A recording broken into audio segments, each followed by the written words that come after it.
सभी का स्वागत है हमारे चैनल में। और आज हम फिर से प्रीवियस ईयर्स क्वेश्चन के अंतर्गत पॉलिटी के क्वेश्चन को देखने जा रहे हैं, जो हम सभी के लिए बहुत ही महत्वपूर्ण है और एग्जाम के दृष्टिकोण से वो सारे क्वेश्चन इंपॉर्टेंट है जो आपको पूछे जा सकते हैं एग्जाम में। इसलिए हर एक क्वेश्चन को बड़े ध्यान से देखिए और वीडियो के अंत तक बने रहिए। अगर वीडियो पसंद आए तो चैनल को लाइक करें, सब्सक्राइब करें और शेयर जरूर करें। तो चलिए देखते हैं आज का पहला प्रश्न क्या है। पॉलिटी से रिलेटेड आज का पहला प्रश्न है, संसद में कटौती प्रस्ताव का क्या उद्देश्य होता है। कटौती प्रस्ताव, संसद में कटौती प्रस्ताव का क्या उद्देश्य होता है। What is the object of cut motion in parliament. ठीक है, ऑप्शन ए है सरकार के बजट प्रस्तावों के खर्चों में कटौती का प्रस्ताव प्रस्तुत करना। सरकार के बजट प्रस्तावों के खर्चों में कटौती का प्रस्ताव प्रस्तुत करना। To move a proposal to reduce expenditure in the budget proposals. सरकार के बजट प्रस्ताव में खर्चों में कटौती का प्रस्ताव प्रस्तुत करना। ऑप्शन बी है सरकार के दैनिक वित्तीय खर्चों पर रोक। ऑप्शन सी है भारत की संचित निधि से अनुदान पर रोक। ऑप्शन डी है सरकार के अनुदान पर रोक। तो इसका आंसर क्या है। इसका आंसर है सरकार के बजट प्रस्तावों के खर्चों में कटौती का प्रस्ताव प्रस्तुत करना। ठीक है, इसके थोड़ा सा डिटेल में देख लेते हैं एक्सप्लेनेशन में जाकर के। संसद में कटौती प्रस्ताव का उद्देश्य सरकार के बजट प्रस्तावों के खर्चों में कटौती का प्रस्ताव प्रस्तुत करना होता है। यह संसद के सदस्यों को बजट में परिलक्षित सरकार की नीतियों और प्राथमिकताओं पर सवाल उठाने की अनुमति देता है। कटौती प्रस्ताव 3 प्रकार के होते हैं। पहला नीति कटौती, मितव्ययिता कटौती और टोकन कटौती। ठीक है, तो इस प्रकार आंसर ए होगा। अगले क्वेश्चन की तरफ आगे बढ़ेंगे।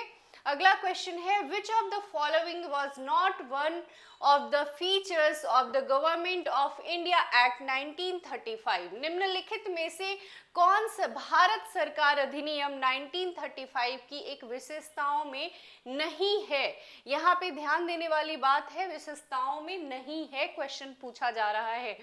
ऑप्शन ए है गवर्नर जनरल की कार्यकारिणी परिषद का पुनर्गठन, reconstruction of the governor generals executive council.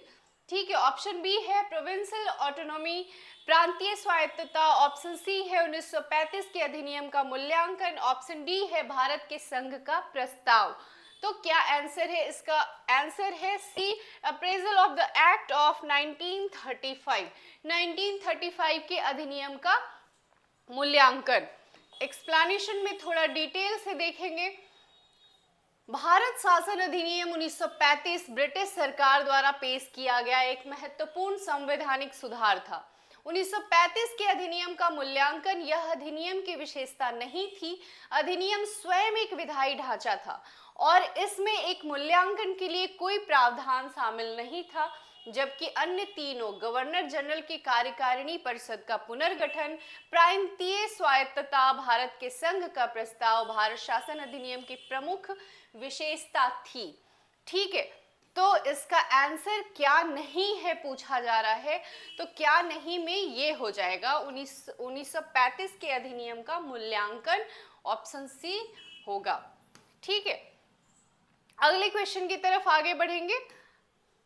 Question number 3, Lok Sabha में आंग्ल भारतीय समुदाय के प्रतिनिधित्व की क्या स्थिति है। लोकसभा में आंग्ल भारतीय समुदाय के प्रतिनिधित्व की क्या स्थिति है। ऑप्शन ए है 104वें संवैधानिक संशोधन द्वारा उनका मनोनीत करना समाप्त कर दिया गया है। ऑप्शन बी है राष्ट्रपति द्वारा 2 आंग्ल भारतीय मनोनीत किए जाते हैं। ऑप्शन सी है वे उनकी आबादी के अनुसार मनोनीत होते हैं। ऑप्शन डी है राष्ट्रपति द्वारा 1 आंग्ल भारतीय मनोनीत किया जाता है। तो क्या आंसर होगा, लोकसभा में आंग्ल भारतीय समुदाय के प्रतिनिधित्व की क्या स्थिति है। What is the position of representation of Anglo Indian community in Lok Sabha. Option देखिए, समझिए और फिर आंसर कीजिए। तो प्रतिनिधित्व की क्या स्थिति है? इसका आंसर ए है 104वें संवैधानिक संशोधन द्वारा उनका मनोनीत करना समाप्त कर दिया गया है। ठीक है, इसके एक्सप्लेनेशन में थोड़ा देख लेते हैं। लोकसभा में आंग्ल भारतीय समुदाय के प्रतिनिधित्व को 104वें संविधान संशोधन द्वारा 2020 में मनोनीत करना समाप्त कर दिया गया है। इस संविधान संशोधन के द्वारा लोकसभा और राज्य विधानसभाओं में आंग्ल भारतीय के लिए आरक्षित सीटों को समाप्त कर दिया गया। इसके साथ ही अनुसूचित जाति और अनुसूचित जनजाति के लिए आरक्षण की अवधि को 10 वर्ष के लिए बढ़ा दिया गया। तो ध्यान में रखना है, जो आंग्ल भारतीय समुदाय के लिए जो आरक्षित सीटें थी उसे हटा दिया गया है 2020 में 104वें संविधान संशोधन अधिनियम के द्वारा। ठीक है, अगले क्वेश्चन की तरफ आगे बढ़ेंगे। संविधान सभा द्वारा भारतीय राष्ट्रीय ध्वज किस तिथि को अपनाया गया? संविधान सभा द्वारा भारतीय राष्ट्रीय ध्वज किस तिथि को अपनाया गया? Indian national flag was adopted by the Constituent Assembly on which date? Option A है 26 नवंबर 1950, ऑप्शन बी है 24 जनवरी 1950, ऑप्शन सी है 26 जनवरी 1950, ऑप्शन डी है 22 जुलाई 1947। ठीक है, इसका आंसर क्या होगा बताइए? इसका आंसर है डी 22 जुलाई 1947। 22 जुलाई 1947 को संविधान सभा द्वारा 22 जुलाई 1947 को भारतीय राष्ट्रीय ध्वज को अपनाया गया। यह तिरंगा जिसमें समान अनुपात में 3 क्षैतिज पट्टियां हैं, सबसे ऊपर केसरिया रंग, बीच में सफेद रंग, सबसे नीचे हरा रंग होता है। ध्वज की लंबाई चौड़ाई का अनुपात 3:2 होता है। सफेद पट्टी के बीच में नीले रंग का चक्र होता है। इस चक्र में समान दूरी पर 24 तीलियां हैं। ठीक है, ध्यान में रखना है, तीलियों के बारे में भी कहीं कहीं क्वेश्चन पूछा जाता है कि कितनी तीलियां हैं, तो 24 तीलियां हैं। और कितने अनुपात में? 3:2 में लंबाई चौड़ाई का अनुपात जो ध्वज का है वो है। और ये संविधान सभा द्वारा 22 जुलाई 1947 को भारतीय राष्ट्रीय ध्वज को अपनाया गया। ठीक है, ये आपको कुछ पॉइंट्स हैं जिसको ध्यान में रखना है। अगले क्वेश्चन की तरफ आगे बढ़ेंगे। मंत्री परिषद की संख्या को किस संवैधानिक संशोधन द्वारा लोकसभा सदस्यों की संख्या का 15% तय किया गया था? क्वेश्चन बड़े ध्यान से समझिए। Size of council of ministers has been restricted to 15% of membership of Lok Sabha by which constitutional amendment? Option A है 92वां संशोधन, ऑप्शन बी है 95वां संशोधन, ऑप्शन सी है 91वां संशोधन, ऑप्शन डी है 93वां संशोधन। क्या होगा इसका आंसर? इसका आंसर है सी, 91वां संशोधन के द्वारा लोकसभा सदस्यों की संख्या का 15% तय किया गया। मंत्रिपरिषद की जो संख्या है वो 15% तय किया गया। 91वां संशोधन अधिनियम 2003 के द्वारा मंत्रिपरिषद की संख्या को लोकसभा सदस्यों की संख्या का 15% से ज्यादा नहीं हो सकती, अर्थात अधिकतम 81 मंत्री हो सकते हैं। 91वें संशोधन द्वारा दल बदल अधिनियम में भी संशोधन किया गया। ध्यान में बिल्कुल रखना है, क्वेश्चन बहुत ही इंपॉर्टेंट है। तो अगले क्वेश्चन की तरफ आगे बढ़ेंगे। क्वेश्चन नंबर 6 है, संविधान की 10वीं अनुसूची से संबद्ध विषय को छोड़कर अन्य किस आधार पर राज्य विधानसभा से अयोग्यता का निर्णय कौन करता है? Who decides the disqualification of members of state legislative assembly for matters other than those in the 10th schedule of the constitution? ठीक है, ऑप्शन ए है गवर्नर, ऑप्शन बी है speaker legislative assembly, option C है state election commission, option D है high court. क्या होगा इसका answer? राज्यपाल, अध्यक्ष विधानसभा, ऑप्शन सी है राज्य चुनाव आयोग और उच्च न्यायालय। तो इसका आंसर राज्यपाल होगा। ठीक है, ऑप्शन ए राज्यपाल। तो एक्सप्लेनेशन में थोड़ा देखेंगे, संविधान की 10वीं अनुसूची के संबंध विषय को छोड़कर अन्य किसी आधार पर राज्य विधानसभा से अयोग्यता का निर्णय राज्यपाल करता है। किसी सदस्य की अयोग्यता पर राज्यपाल का निर्णय अंतिम होता है, लेकिन उन्हें कार्रवाई करने से पहले चुनाव आयोग की राय लेनी होगी। ठीक है, तो ये भी क्वेश्चन बहुत ही इंपॉर्टेंट है, 10वीं अनुसूची के बारे में है, ध्यान में रखना है आपको। क्वेश्चन नंबर 7 को देखते हैं। निम्न में से वह कौन सा विषय है जिसके संवैधानिक संशोधन हेतु आधे से अधिक राज्यों की व्यवस्थापिका द्वारा अनुमोदन किया जाना अनिवार्य है, तभी यह संशोधन संभव होगा। Which of the following are matters of which a constitutional amendment is possible only with the ratification of the legislature of not less than one half of the states? Option है 1 है election of the president, option 2 representation of states in parliament, संसद में राज्यों का प्रतिनिधित्व, option 3 है any of the list in the 7th schedule, 7वीं अनुसूची की किसी सूची में, ऑप्शन 4 है abolition of the legislative council of a state, राज्य विधान परिषद की समाप्ति हेतु। क्वेश्चन के अगली कड़ी में थोड़ा देखेंगे क्या पूछा जा रहा है, क्योंकि पूरा क्वेश्चन पढ़ना बहुत जरूरी है। कभी कभी यहाँ पे जैसे क्वेश्चन पूछा गया है सही उत्तर चुनिए, कहीं कहीं रहेगा गलत उत्तर चुनिए, तो सही और गलत में आप कंफ्यूज हो जाएंगे, इसलिए आपको क्वेश्चन के हर एक कड़ी को ध्यान से देखना है, तभी आंसर करना है, हड़बड़ा करके नहीं करना है। तो इसमें सही उत्तर चुनने की बात हो रही है, option A 4 2 3 and 4, 1 2 and 4, 1 3 and 4, 1 2 and 3। तो कोई भी आंसर अगर आपको पता है तो आप उससे अपना आंसर बना सकते हैं। ऑप्शन डी 1 2 एंड 3 इसका है। तो देखते हैं 1 2 एंड 3 कौन सा है जो सही है। राष्ट्रपति का चुनाव, ऑप्शन 2 है संसद में राज्यों का प्रतिनिधित्व, ऑप्शन 3 है 7वीं अनुसूची की किसी सूची में। तो इस प्रकार 1 2 एंड 3 सही हैं। ठीक है, एक्सप्लेनेशन में थोड़ा देखेंगे डिटेल से क्या दे रखा है। संविधान के भाग 20 के तहत, संविधान के भाग 20 के तहत अनुच्छेद 368, देखिए आर्टिकल 368 बहुत ही इंपॉर्टेंट है, ध्यान में रखना है। संविधान संशोधन की शक्ति व प्रक्रिया का विस्तृत प्रावधान करता है। अनुच्छेद 368 के तहत विभिन्न विषयों के संशोधन की प्रक्रिया में पर्याप्त भिन्नता है।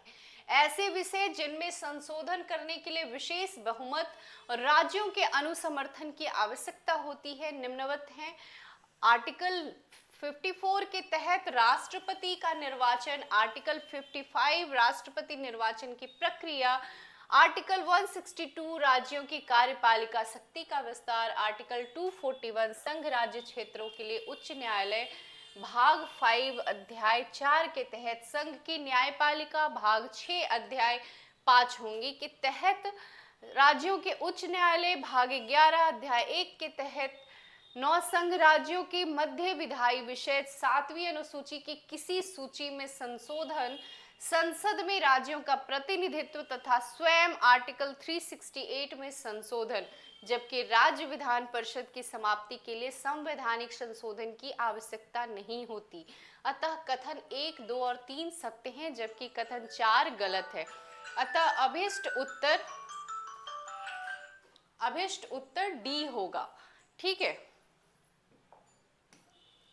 अगले क्वेश्चन की तरफ आगे बढ़ेंगे।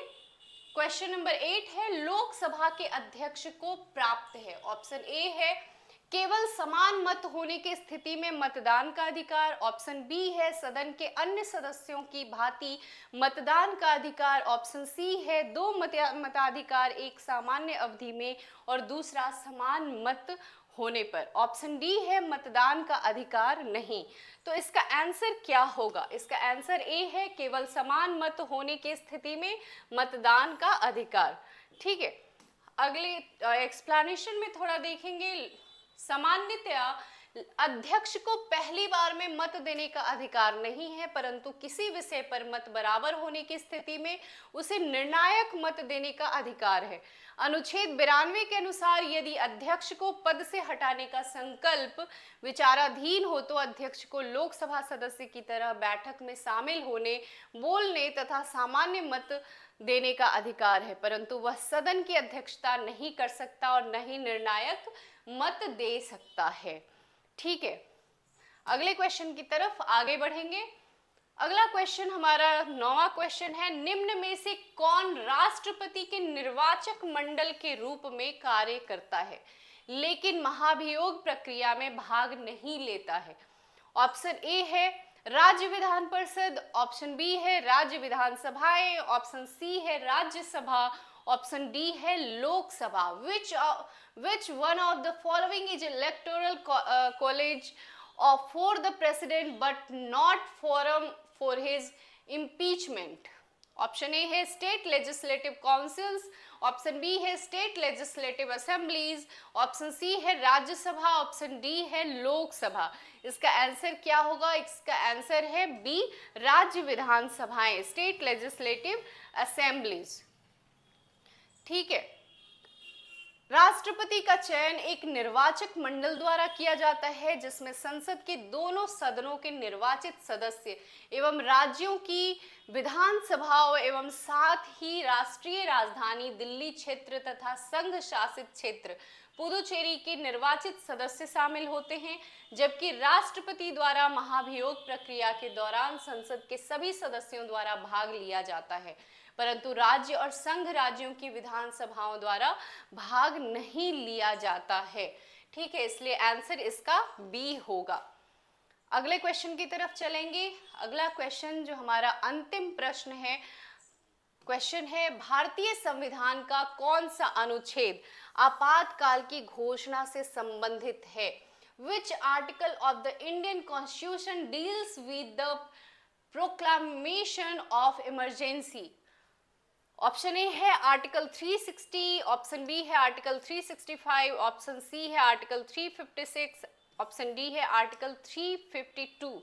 क्या होगा? भारतीय संविधान का कौन सा आर्टिकल आपातकाल की घोषणा से संबंधित है? तो इसका आंसर है आर्टिकल 352 आपातकाल की घोषणा से संबंधित है। भारतीय संविधान के आर्टिकल 352 के तहत राष्ट्रीय आपात की घोषणा की जाती है।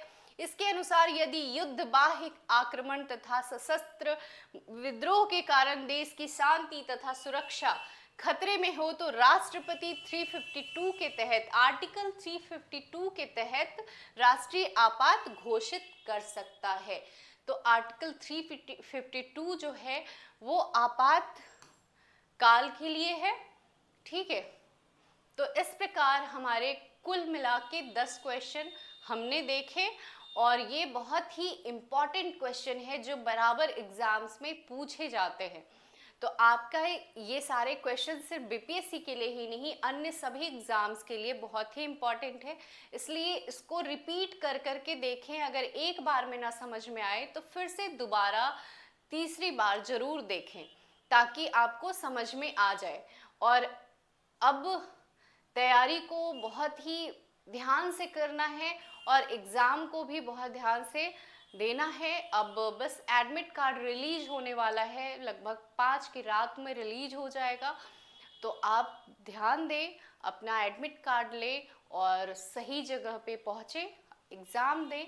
और हम चाहते हैं कि आप सभी सक्सेस हासिल करें, पीटी क्वालिफाई करें और एंड तक अपना रिजल्ट ज़रूर लें।